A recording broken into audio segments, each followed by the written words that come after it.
தகுந்த நாளுக்காய் கர்த்தரை நான் நன்றியோடு துதிக்கிறேன், ஸ்தோத்தரிக்கிறேன். இந்த நாளை காண செய்த தயவுக்காய் ஆண்டவருக்கு முதலாவது நன்றி சொல்லணும். ஆண்டவர் ஒவ்வொரு நாள் நமக்கு கிருபையை தந்து நடத்துறதுக்காண்டி ஆண்டவரை துதிக்கணும். அந்த துதியோடு தான் நாம் ஒவ்வொரு நாளையும் தொடங்கணும். அதை நம்ம செய்வோம்.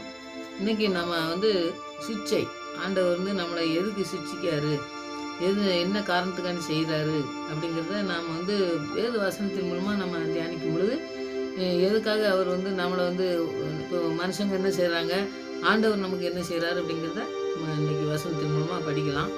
ஆண்டவர் நமக்கு உதவிசுவார் நிறைய கற்றுக்கொள்ள வசனத்தின் மூலமாக கண் ஜெயிப்போம். நல்ல தகப்பனே நமக்கு நன்றி செலுத்துகிற சுவாமி, நாட்களில் வாசிக்க போகிற இந்த வசனங்களையும் நீங்கள் எங்களுக்கு ஆசிரமமாக தரமாக ஜெபிக்கிறோம். இதன் மூலம் என்ன கற்றுத்தர வேண்டுமோ அதை கற்றுத்தந்து இன்னும் அந்த வேத வசனங்களை நாங்கள் தியானிக்கும் பொழுது அதிகமாக எங்களுக்கு கற்றுத்தந்து எங்களை வழிநடத்த வேண்டுமா என்னுடைய கருத்தில் அர்ப்பணிக்கிறோம் சுவாமி. ஒவ்வொரு காரியங்களையும் நாங்கள் கற்றுக்கொள்ளும் பொழுது அந்த காரியத்தின் மூலமாக எங்களுடைய வாழ்க்கையை நாங்கள் கடைபிடிக்கத்தக்கதாய் எங்களுக்கு நீ கிருபை பாராட்டி வழிநடத்தமாக ஜெபிக்கிறோம். எங்களுக்கு இரக்கம் பாராட்டணுமா ஜெபிக்கிறோம் சுவாமி. வசனங்களின் மூலம் நாங்கள் தியானித்து சத்துருவை மேற்கொள்ள எங்களுக்கு அதிகமாக கற்றுத்தந்து வழிநடத்தத்தக்கதாய் நோக்கி பார்க்கிறோம் சுவாமி. ஒவ்வொரு நாளும் அப்படி உங்களுடைய கிருபையினால் எங்களை மூடி மறைத்து பாதுகாக்கிற தயவுக்காக நன்றி செலுத்துகிறோம். இன்னமும் நடத்த போவதற்காக நன்றி செலுத்துகிறோம். இந்த நேரத்தில் நாங்கள் படிக்க போகிற வசனத்தை நீங்கள் ஆவியானவர் எங்களுக்கு கற்றிருந்து வழிநடத்தமாக ஜெபிக்கிறோம். உங்களுடைய கருத்தில் அர்ப்பணிக்கிறோம், பொறுப்படுத்திக் கொள்ளுங்கள். இந்த பிரச்சனை மாத்திரம் எங்களை நடத்த வேண்டுமா இந்த கருத்தில் அர்ப்பணிக்கிறோம். துதிக்கான மயமை எல்லாம் அம்மகே செலுத்துகிறேன். ஏசு ரட்சகன் நாம் ஜெபங்களுக்கு நல்ல பிதாவே, ஆமென்.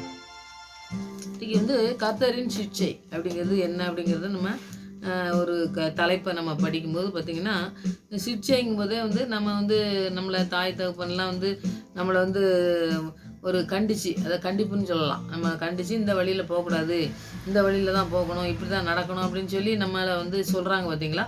அந்த மாதிரி நம்ம ஆண்டவரும் அது நிறைய வசனங்கள் நீங்கள் படிக்கிறதா இருந்தால் தெரியும். தகப்பன் தாயும் கொஞ்ச நாளைக்கு தான் செய்வாங்க.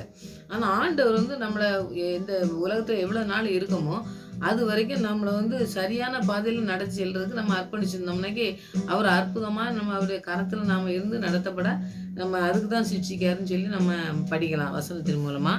முதலாவது உபாகமத்தில் நீங்கள் படித்து பார்த்தீங்கன்னாக்கி 8வது அதிகாரத்தில் 5வது வசனத்தை நீங்கள் பார்த்தீங்கன்னாக்கி, ஒருவன் தன் புத்திரனை சிக்ஷிக்கிறது போல உன் தேவனாய் கர்த்தர் உன்னை சிக்ஷிக்கிறார் என்று நீ உன் இருதயத்தில் அறிந்து கொள்வாயாக அப்படின்னு சொல்லி நம்ம படிக்கும். இப்போ நம்ம ஆண்டவர் எப்படி நம்மளை சிக்ஷிக்காரு, ஆண்டவர் அவரை நேசிக்கிறனும், அவர் நம்மளை நேசிக்கிறதுனால தான் நம்ம தப்பாக போகாமல் இப்போ நம்ம பிள்ளைங்களை பார்த்தோம்னாக்கி நாம் அவங்க மேலே நல்ல அன்பு வச்சுருக்கோம்.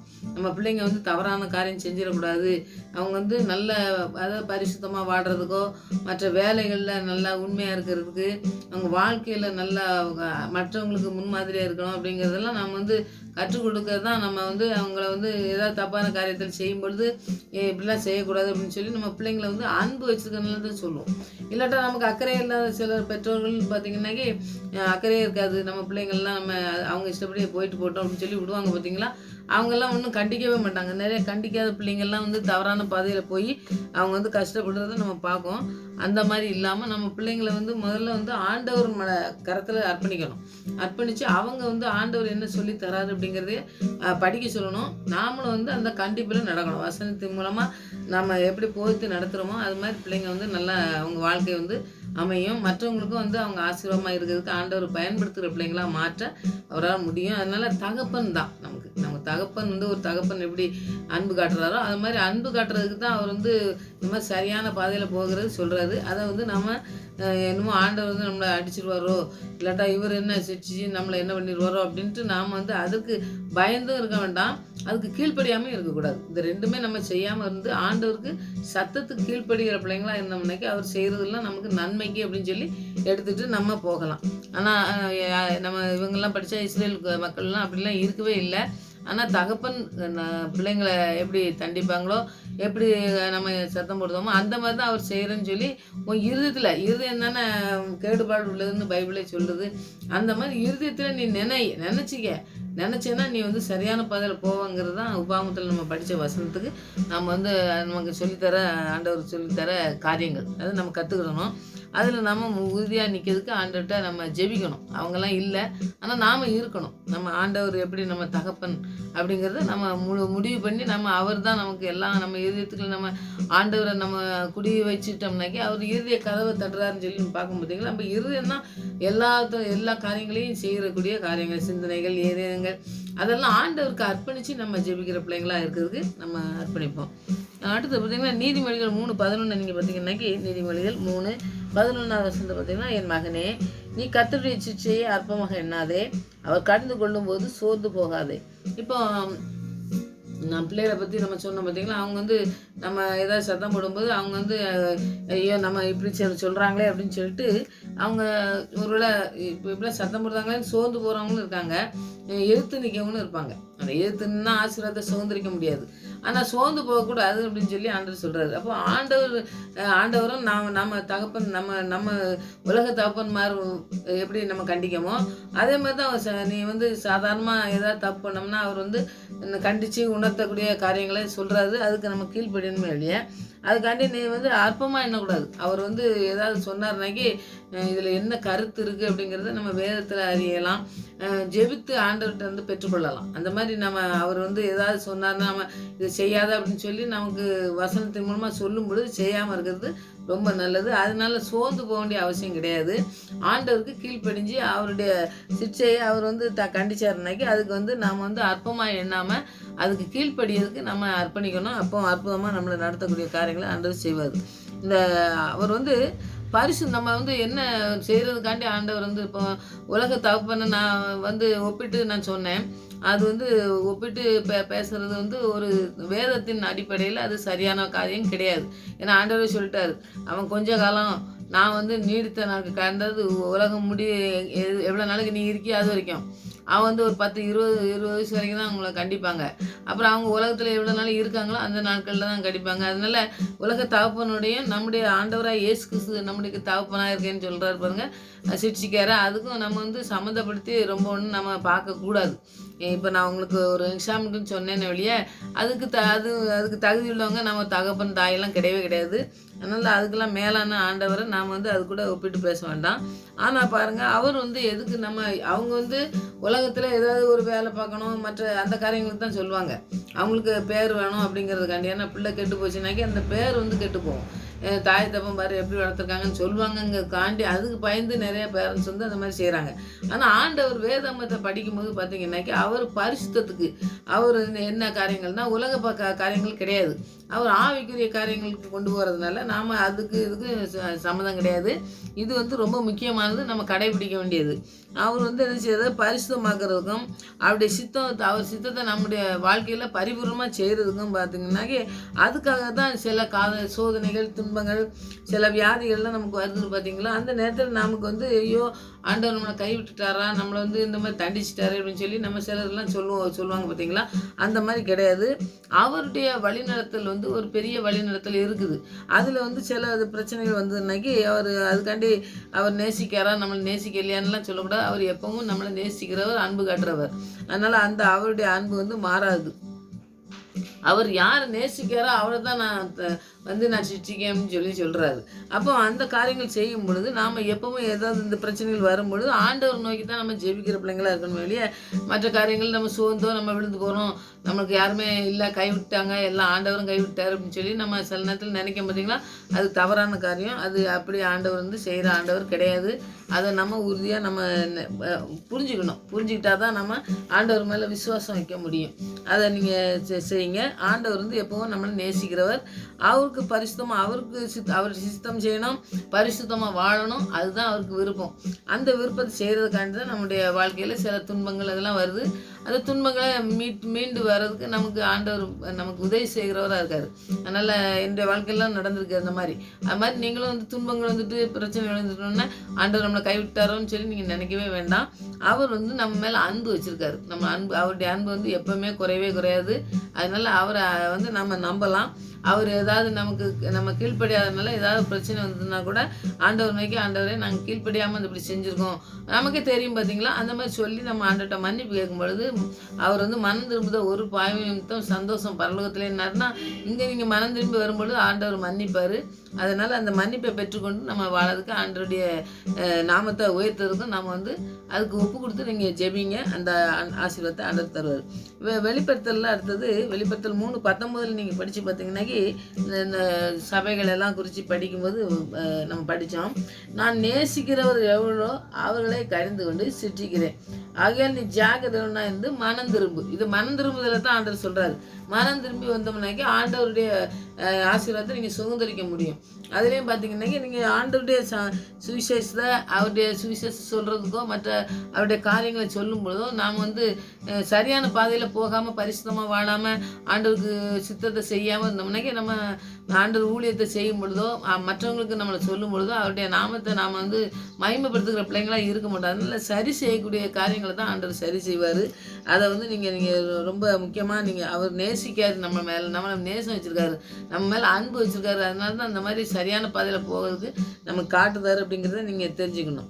அப்புறம் பாருங்க, நம்ம பிரயோஜனத்துக்காகனா நம்முடைய வாழ்க்கையில் சரியான பாதையில் நம்ம சென்று ஆண்டவருக்கு நம்ம ஆண்டவருடைய நாமத்தை உயர்த்தணுங்க ஒரு நோக்கம் நம்மளை கொண்டு வச்சுருக்காரு. இப்போ நம்ம படித்தோம்னா எரேமியா அவங்களெல்லாம் கொண்டு ஒரு பவுலெல்லாம் கொண்டு ஒரு காரியத்தை செய்தார், தானியெல்லாம் கொண்டு செஞ்சார் பாருங்க. கொண்டு வந்து ஒரு காரியங்களை செய்யும் பொழுது ஆண்டவர் தேர்ந்தெடுத்து தான் கொண்டு போனார் ஒவ்வொரு இடத்துக்கும்.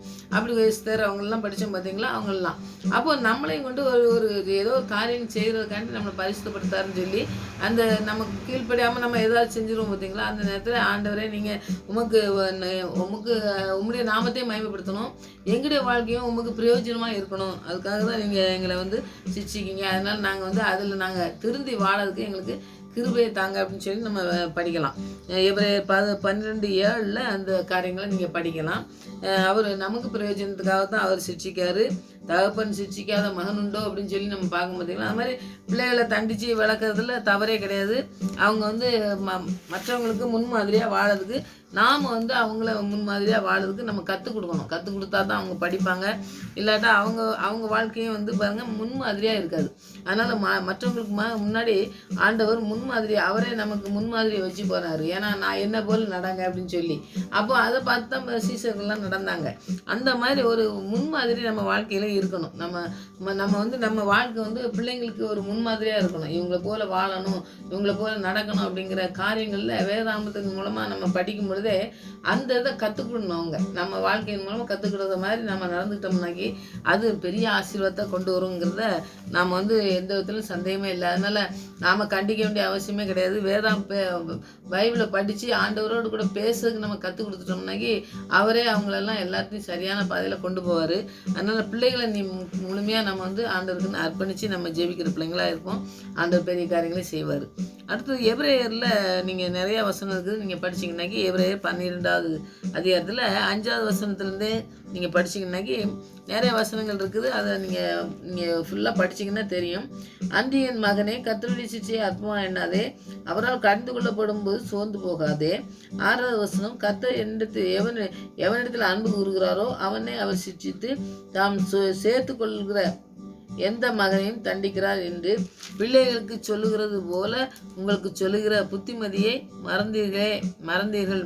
அப்போ மறக்காமல் நம்ம இருக்கணும்னாக்கி என்ன செய்யணும், அவர் புத்திமதி சொல்கிறார், நிறைய காரியங்கள் சொல்கிறாரு. அந்த காரியங்களெல்லாம் பாருங்கள். ஒரு மகனை தண்டிக்கிறது போல தான் நான் தண்டிக்கிறேன், என் பிள்ளைய போல தான் நான் அன்பு காட்டுறேன். அப்போ அந்த அன்பில் நம்ம நிலச்சி நிற்கிறதுக்கு நம்ம ஜெபிக்கணும். இப்போ நமக்கு புத்திமதி சொல்கிறது இந்த நாட்கள்லாம் யாருமே கேட்குறதே கிடையாது. ஏன்னா பெரியவங்களுக்கு மரியாதை கொடுக்குறது அதெல்லாம் வந்து ரொம்ப குறைஞ்சிக்கிட்டே போகுது இந்த நாட்களில். அதெல்லாம் நம்ம பிள்ளைங்களுக்கு வந்து கற்றுக் கொடுக்கணும். கற்றுக் கொடுத்து கீழ்ப்படிதல். அடுத்தது வந்து புத்திமதி ஏதாவது சொன்னாங்கன்னா நீ இது தவறான பாதையில் போகிற, இது மாதிரி போகக்கூடாதுப்பா, இதனால வந்து வாழ்க்கை வந்து சரியான பாதையில் போகாது அப்படின்னு சொல்லி சொன்னோம்னாக்கி உடனே கீழ்ப்படிதல் இருக்கணும். அதுதான் புத்திமதி. அதெல்லாம் நீங்கள் கேட்டு நடக்கிறதுக்கு நம்ம பிள்ளைங்கள்லாம் நடத்தினாலே வேதத்தில் இருக்க வசனங்களை சொல்லி கொடுத்து பிள்ளைங்களை வளர்த்தாலே போதும். அவங்க நிறைய அநேகருக்கு ஆசீர்வாதமாக ஆண்டவர் வந்து நடத்துறதுக்கு வல்லமுள்ளவராக இருக்காரு. அடுத்தது பாருங்கள், 7வது வசனத்தை பார்த்தீங்கன்னாக்கி நீங்கள் சிட்சையை செய்கிறவர்களா இருந்தால் தேவன் உங்களை புத்திரராக எண்ணி நடத்துகிறார், தகப்பன் சிட்சையாத புத்திரர் உண்டோ. இப்போ நீங்கள் ஆண்டவர் வந்து சொல்கிற காரியங்களை செய்யும் பொழுது அவர் புத்திரராக நடத்துகிறாரு, அவர் பிள்ளையாக நடத்துகிறாரு. நம்ம பிள்ளைங்களை எங்கேயாவது தள்ளுவோமா, எங்கேயாவது வேண்டா காரியங்களை நம்ம போய் உள்ள விடுவோமா? அதை விட நம்ம தகப்பன் தாய்மார் கூட விட்டுருவாங்க. ஆனால் ஆண்டவர் வந்து அதை விட மேலான தகப்பனாக இருக்கிறபடி, ஏன்னால் அவர் சொல்கிற புத்திமதியை, அவர் சொல்கிற காரியங்களில் நம்ம உண்மையாக இருந்து அவருடைய பிள்ளையாக இருக்கணும் அப்படிங்கிறத நாம் வந்து அர்ப்பணித்து ஜெபிக்கிற பிள்ளைங்களாக இருக்கணும். 8வது வசனம், எல்லாருக்கும் கிடைக்கும் சிற்றை உங்களுக்கு கிடையாது இருந்தால் நீங்கள் புத்திரராக இராமல் வேசி பிள்ளைகளாக இருப்பீர்களே. அப்போ நம்ம வாழ்க்கையே வந்து மாறி போகும்னு சொல்கிறார் ஆண்டவர். வந்து பரிசுத்தமாக வாழ கொள்வது நீங்கள் நான் சொல்கிறத விட நீங்கள் அந்த வேத வசனங்களை படித்து ஆண்டவர் உங்களோட கூட பேசினா தான் அது இந்த பரிசுத்தம் அப்படிங்கிறத பற்றி உங்களுக்கு தெரியும். ஏன்னா பரிசுத்தமாக வாழணும்னா ஆண்டவர் மாத்திரம் தான் அது செய்ய முடியும். ஏன்னா உலக மனுஷங்கள்லாம் நமக்கு முன்மாதிரியாக ஒன்று காட்டி அவங்க மூலமாக நம்ம வாழவே முடியாது. ஆண்டவர்கிட்ட நம்ம அர்ப்பணிக்கும் பொழுது அவர் நம்மளை பரிசுத்தமாக நடத்துறதுக்கு அவர்கிட்ட நம்ம அர்ப்பணித்து நம்ம ஜெபிக்கும் பொழுது அவர் கிருபையினால் நம்ம நடத்தப்பட்டால் மாத்திரம்தான் நம்ம நடத்தப்பட முடியும். இல்லாட்டா நம்ம வந்து வேசி பிள்ளைகள்னு ஆண்டவர் சொல்லியிருக்காரு. அப்போ வேசி பிள்ளைன்னா வேசின்ட்டு அப்படின்னு கிடையாது, வேண்டாத காரியங்களை செய்கிற பிள்ளைங்களா நம்ம இருந்துக்கணும் அப்படின்னு எடுத்துக்கலாம். ஏன்னா வேதாந்தத்தில் எழுதியிருக்கிறது நமக்கு வந்து அந்த ஒரு கெட்ட வழியில் போகிறதுனால அந்த மாதிரி எழுதியிருக்காங்க. அதை நம்ம தியானிக்கணும். 9வது வசனம் பாருங்க, அன்றியும் நம்முடைய சரீரத்தின் தகப்பன்மார்கள் நம்மை சிற்றிக்கும் போது அவர்களுக்கு நாம் அஞ்சி நடந்திருக்க நாம் பிழைக்கத்தக்கதாக ஆவியின் பிதாவுக்கு வெகு அதிகமாய் அடங்கி நடக்க வேண்டும் அல்லவா. இப்போ ஆவியின் தகப்பன்னா நம்மளை கடைசி வரைக்கும் நடத்தக்கூடிய ஆண்டவர், அவருக்கு எவ்வளவு நம்ம அதிகமாக நம்ம வந்து அஞ்சு நடக்கணும், அடங்கி நடக்கணும் அப்படின்னோம்னா ஆண்டவர் கீழ்ப்படிஞ்சு நடக்கக்கூடிய காரியங்களை தான் சொல்கிறாரு. அப்போ தகப்பன் தாய்மார்க்கே நிறைய பேர் பாருங்கள் நம்ம கீழ்ப்படிஞ்சு இருக்கோம்.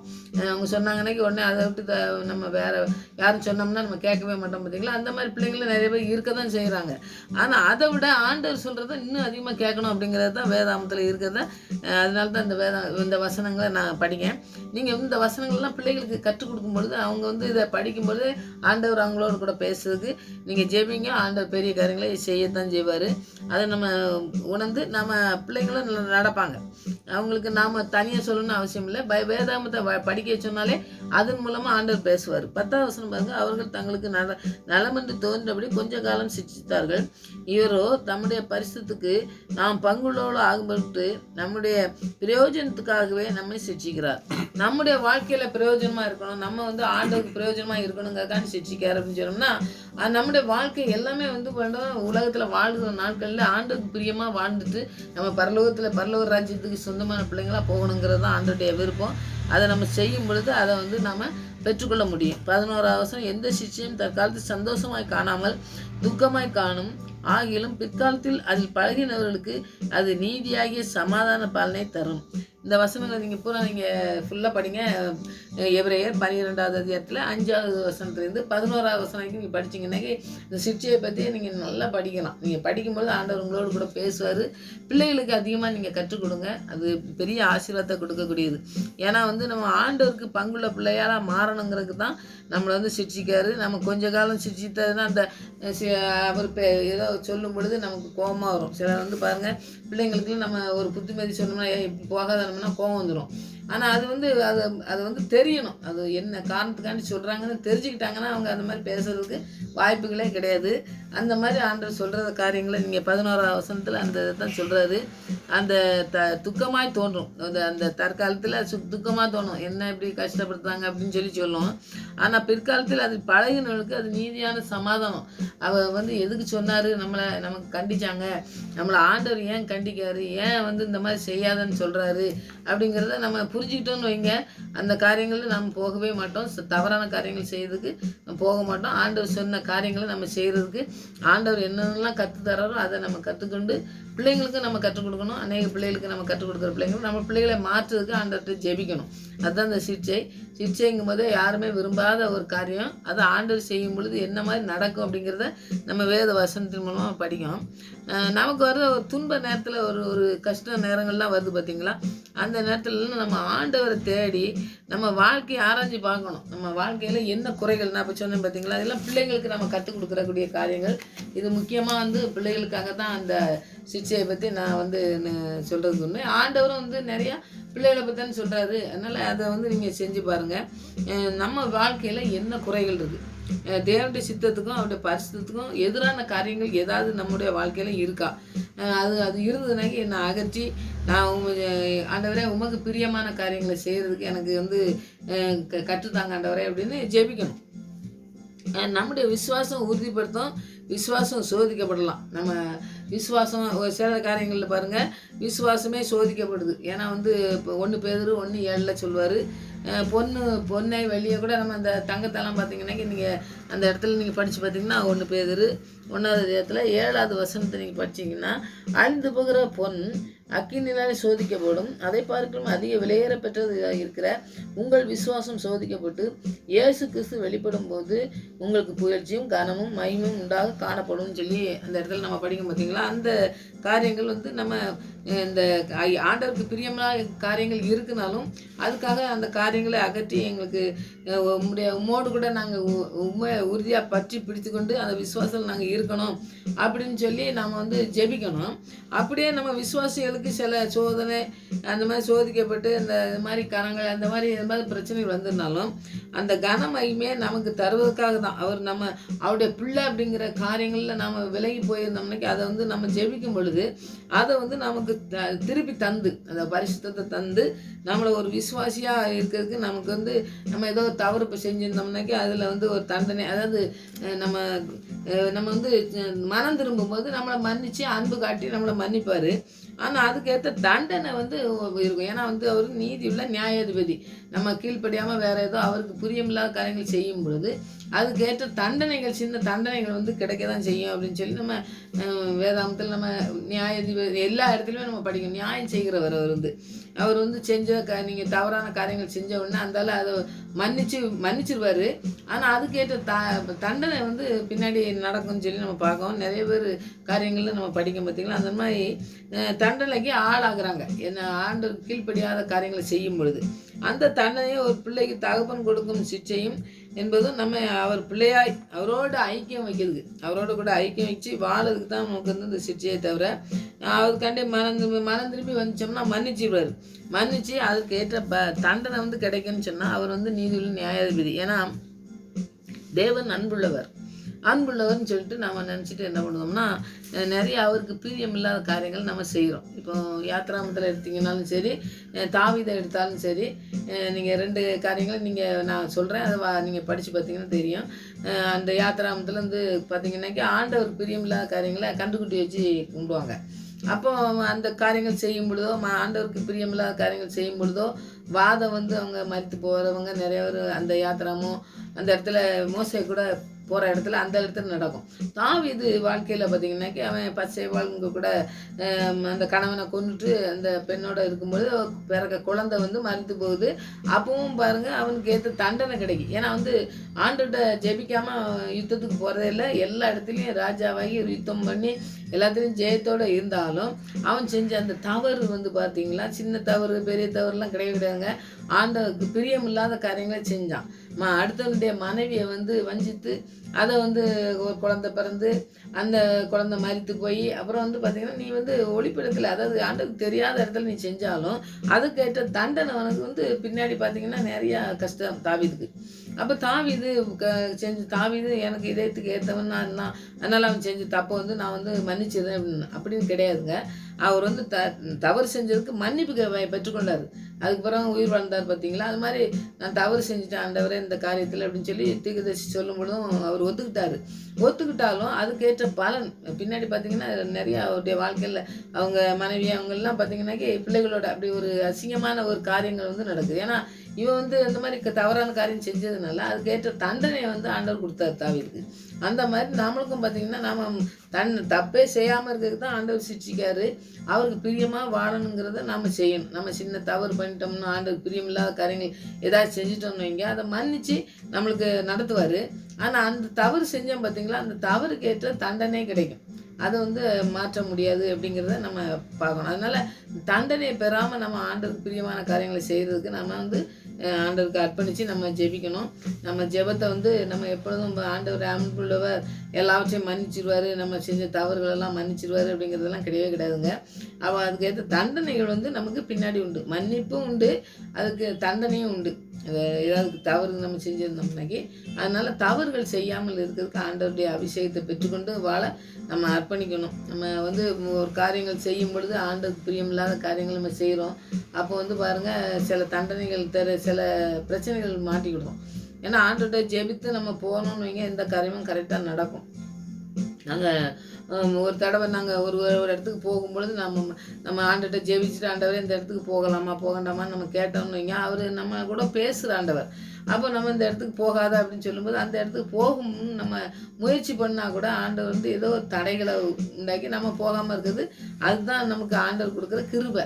அதனால நம்ம போகாமல் அதுலேருந்து தப்பிச்சுக்கிடுவோம் பார்த்தீங்களா, அது கிருபை.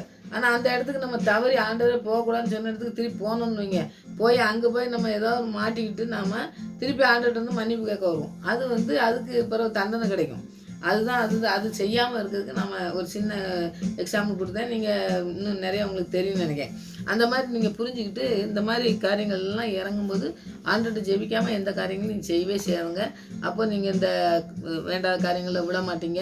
ஆண்டவருடைய சிக்ஷையும் ஆண்டவர் நமக்கு சொல்லும் பொழுது கேட்டு அதை முன்னாடி கீழ்ப்படிஞ்சு நடந்து அதை நம்ம பிள்ளைகளுக்கும் கற்றுக் கொடுத்து அதை ஆசீர்வாதமாக இருக்க நம்ம கற்றுக் கொடுக்கணும். இப்போ ஆண்டவரை பற்றி நம்ம தெரிஞ்சுக்கணும். தேவன் அன்புள்ளவர் தான், ஆனால் தேவன் கண்டிப்புள்ளவர். அவர் கண்டிக்கவும் செய்கிறார். ஏன் இப்படி செஞ்சக்கூடாது. மோசே சொல்லுவார், நான் பேச சொன்னேன், நீ ஏன் அடித்தேன்னு சொல்லுவார் பார்த்தீங்களா. அதை மாதிரி எல்லாமே தவறுகள் செய்யும் பொழுது பார்த்தீங்கன்னா ஆண்டவர் சொல்வார், ஏன் இப்படி செஞ்ச அப்படின்னு சொல்லுவார். அப்போ குஷ்டரோகி 10 பேர் 9 பேர் போயிடுவான், ஒருத்தன் தான் வருவான்.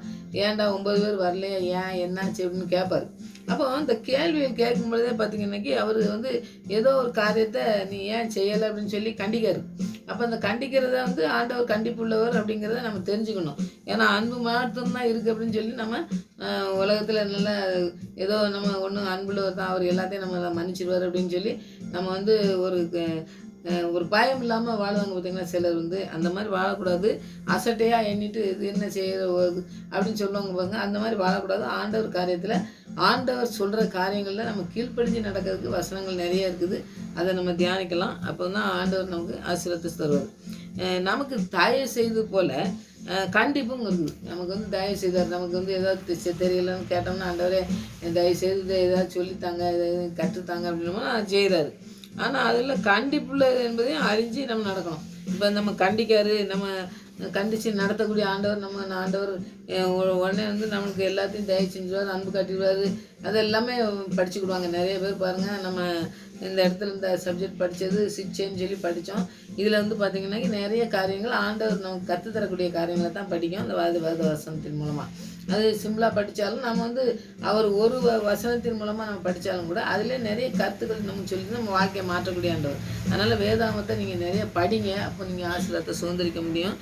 அப்புறம் ஆண்டவர் அன்புள்ளவர். அவர் எப்போவுமே என்ன தவறு செஞ்சாலும் மன்னிச்சிடுவாருங்க.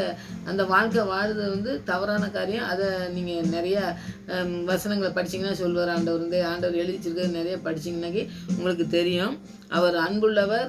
ஆனால் நம்மளை கண்டித்து நம்மளை சரியான பாதையில் கொண்டு போகிறதுக்கு தான் அவர் நடத்தக்கூடியவர். அதனால் சரியான பாதையில் கொண்டு போகிறதுக்கு தான் நம்மளை திருத்ததுக்கு தான் நம்மளை செய்வார். அவளையே நம்மளை அடித்து அப்படி கொல்லதுக்கு இல்லை. அதனால் நாம் அதுக்காண்டி அசால்ட்டாக, அதாவது நம்ம ஆண்டவர் அன்புள்ளவர் எல்லாத்தையும் மன்னிச்சிடுவார்னு சொல்லி இருக்கக்கூடாது. ஏன்னா நான் அதுக்கும் எக்ஸாம் சொன்னேன். அந்த மாதிரி காரியங்கள் செய்யும் பொழுது நாம் ஒரு தண்டனைகளை பெற்றுக்கொண்டு கொஞ்சம் தண்டனைன்னா ஒரு கஷ்டப்பட வேண்டியிருக்கும். ஆண்டவர் சொன்னதை கேட்காம போனாங்கன்னாக்கி அந்த இடத்துல ஒரு பெரிய தடைகள் இருக்கும். தடைகள் இருந்து அந்த இடத்துல நம்ம அந்த வேலையை செய்ய முடியாமல் நம்ம ஒரு மாற்றங்களை நம்ம கண்டுபிடிக்கணும். அடுத்தது பார்த்திங்கன்னாக்கி ஒரு கஷ்டத்தை நம்ம அனுபவிக்கணும். அடுத்த இடத்துல அந்த இடத்துல போய் நாம் செய்ய வேண்டிய காரியங்களை கரெக்டான காரியங்களை செய்ய முடியாது. ஏன்னா ஆண்டோடைய உதவி இருந்தால் தான் நம்ம எல்லாம் செய்ய முடியும். அப்படிங்கிறத நீங்கள் முதலாவது உறுதியாக நல்லா நம்பி விசுவாசித்து அதுக்கப்புறம் நீங்கள் எல்லா முடிவும் எடுங்க. ஆண்டவர் பெரிய காரியங்களை நம்ம செய்வார். ஏன்னா ஆண்டவர் சொன்ன காரியங்களை கீழ்ப்படியணும். பிள்ளைகளுக்கு மெயினாக இந்த பிள்ளைகளுக்கு தான் இதை நான் இந்த சப்ஜெக்ட் நமக்கு முக்கியமாக இருக்குது. அதனால் பிள்ளைங்களுக்கு நம்ம கற்றுக் கொடுக்கணும். இந்த மாதிரி விசுவாசத்தில் இருக்கிறதுக்காகவும் இந்த சிக்ஷையை ஆண்டவர் சொல்கிற காரியங்களில் நம்ம நிலச்சி நிற்கிறதுக்காகட்டும், அவங்க நிற்கிறதுக்கு நம்ம முழுவதுமாக அர்ப்பணித்து பிள்ளைங்களை அர்ப்பணிப்போம். அவங்க அற்புதமாக நடத்துவோம். நீங்கள் வேதாகமத்தை அவங்களுக்கு படிக்க சொல்லி நம்ம கற்றுக் கொடுத்தோம்னாக்கி அந்த வேத வசனத்தின் மூலமாக ஆண்டவர் அவங்களோட பேசி அவங்க மூலமாக அநேக பிள்ளைகளை எடுப்பதுக்கு ஆண்டவர் வல்லமுள்ளவர். அதனால் அவர் அபிஷேகத்தினால நடத்துவார். அதை நடத்துறதுக்கு நம்ம ஜெயிப்போம். அந்த பெரிய காரியங்களை செய்வார். ஆமென்.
கண்ணீர் மனமே,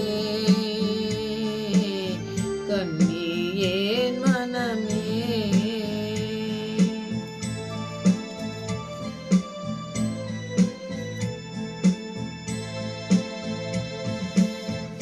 இதுவரை உன்னை நடத்தின தேவன் இனியும் நடத்தி செல்வார். எபினேசர் அவர்தானே. இதுவரை உன்னை நடத்தின தேவன் இனியும் நடத்தி செல்வார். எபினேசர் அவர்தானே.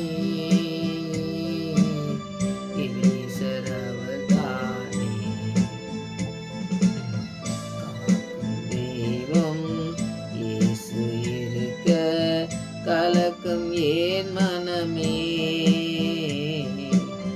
கண்ணீர் ஏன் மனமே, கண்ணீர் ஏன் மனமே.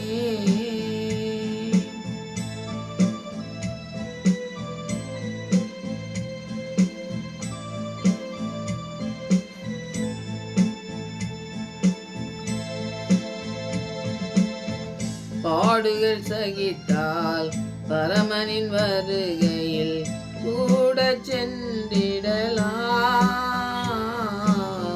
பாடி மகிழ்ந்திடலாம். பாடுகள் சகித்தால் பரமனின் வருகையில் கூட சென்றிடலாம், பாடி மகிழ்ந்திடலாம், பாடி மகிழ்ந்திடலாம். தெய்வம் இயேசு இருக்க கலக்கம் ஏன் மனமே, கண்ணீர் ஏன் மனமே, கண்ணீர் ஏன் மனமே.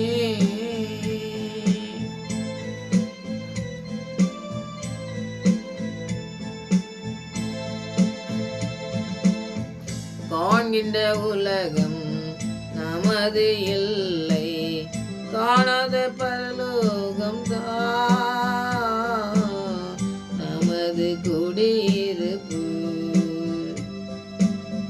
காண்கின்ற உலகம் நமது இல்லை, காணாத பரலோகம் தான் நமது குடியிருப்பு, நமது குடியிருப்பு.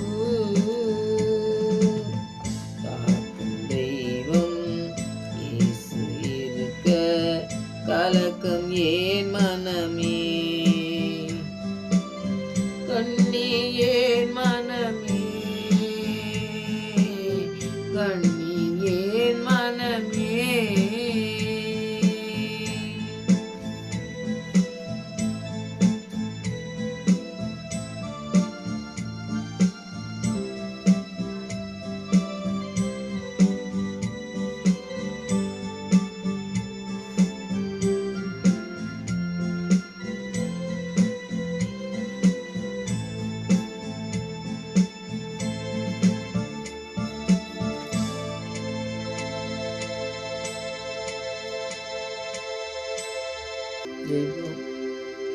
ஜெபம் கேளும் பதில் தாரும், அதிசயம் செய்யும் ஐயா.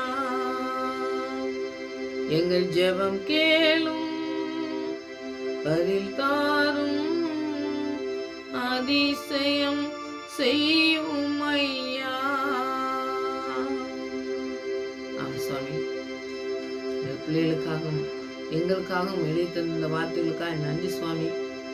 நீங்கள் சிற்றிக்கும் பொழுது அதுக்கு கீழ்ப்படிந்து உமக்கு பிரியமான பரிசுத்த வாழ்க்கையும் உடைய வல்லமையில் இருந்த வாழ்க்கையும் ஆண்டவரை நீங்கள் எங்களுக்கு தந்திருக்கதை நாங்கள் காத்து கொள்வதற்காக எங்களை ஆண்டவரை சிற்றிக்கிறீர் என்பதை நாங்கள் உணர்ந்து கொள்ள கிருபை செய்யுங்க. இந்த வார்த்தையின் மூலம் கேட்குற பிள்ளைகளுக்கு பெரிய ஆசீர்வாதத்தை கொடுக்கிற பிள்ளைகளாய் ஆண்டவரே மாற வேண்டுமா ஜெபிக்கிறேன். ஆண்டவரே அநேகருக்கு ஆண்டவரே ஆண்டவரே கீழ்ப்படுகிற பிள்ளைகள் என்பதை ஆண்டவர் மூலமாய் ஆண்டவரே அவங்க வாழ்க்கையின் மூலமாய் ஆண்டவரை கற்றுக் கொடுக்கணுமாய் ஜெபிக்கிற சுவாமி. முன்மாதிரியா வாழட்டும் ஆண்டவரே.